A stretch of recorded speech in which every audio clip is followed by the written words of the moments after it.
বাক্য থেকে প্রভুকে জানা মতলব সেকুর সমেত প্রবলেমকে সমস্যাকে উপরে ফেলা। আর যদি আপনি বাক্য থেকে রিয়েল তরিকাতে ঈশ্বরকে জানছেন না, মতলব প্রবলেম কি বলবো, প্রবলেম সেইভাবে কমপ্লিটলি মানে যাবে না একদম। হালেলুয়া। কারণ ঈশ্বরকে জানতে গেলে বাক্যের মধ্য দ্বারা জানতে হবে। আমি একটা উদাহরণ দিচ্ছি।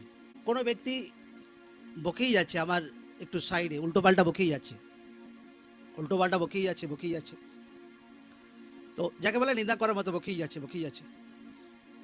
তো আমি কিছু জবাব দিলাম। আমি যখন বাক্য পড়তে শুরু করি, বাক্যতে লেখা আছে যে দুষ্টতার সামনে ঝুঁকে সে এমন ঝর্ণার স্রোতের মতো, যে ঝর্ণার স্রোতের জল কাদাতে ভরা, একদম নর্দমার মতো পরিষ্কার নয়, যে দুষ্টতার সামনে ঝুঁকে। হালেলুয়া। সাথে সাথে আমার স্পিরিট ওপেন হয়ে গেল। আমি বুঝতে পারলাম যে আমাকে নেগেটিভ শব্দের সামনে টেনশন করার দরকার নেই, নেগেটিভ শব্দের সামনে আমাকে কোনো মতলব চিন্তা করার কোনো দরকার নেই। কারণ ধার্মিক ব্যক্তির মধ্যে তাকে থাকা দরকার আছে। আমেন।